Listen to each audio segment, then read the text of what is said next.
The US has been flexing its military might for President Trump's visit. Its state-of-the-art US B-1 supersonic bomber has been flying close to the border with North Korea. In the Western Pacific, 3 US carrier groups stand ready, and in Japan, stealth bombers have been moved to within striking distance. Tensions have been on the rise on the Korean peninsula since the US President and Kim Jong-un began their war of words. The North Korean leaders planning to produce an intercontinental ballistic missile tipped with a nuclear warhead that can hit the US mainland. Trump has vowed to stop that happening. Some South Koreans are worried the president's saber rattling could provoke a conflict. Such rhetoric increases the possibility of war rather than decreases it.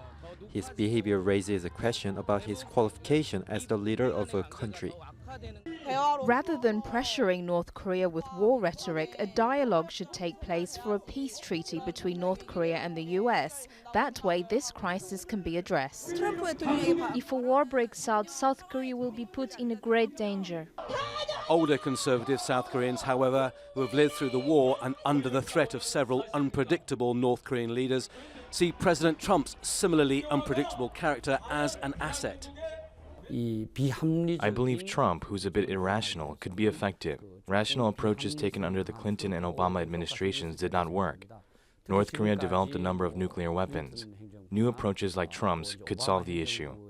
The threat of war is at its highest in years.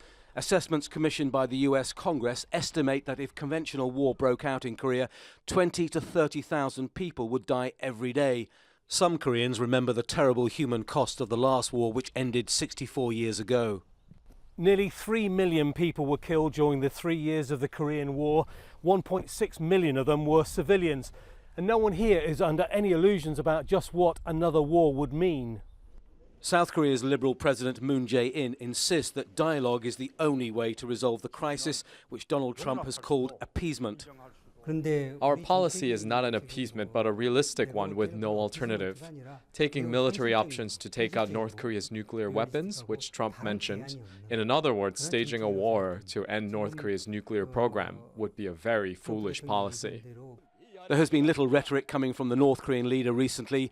State media has been releasing pictures of him focusing on economic development, such as visiting farms and cosmetic factories.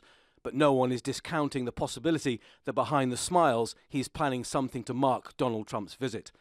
Tony Birtley, Al Jazeera, Seoul.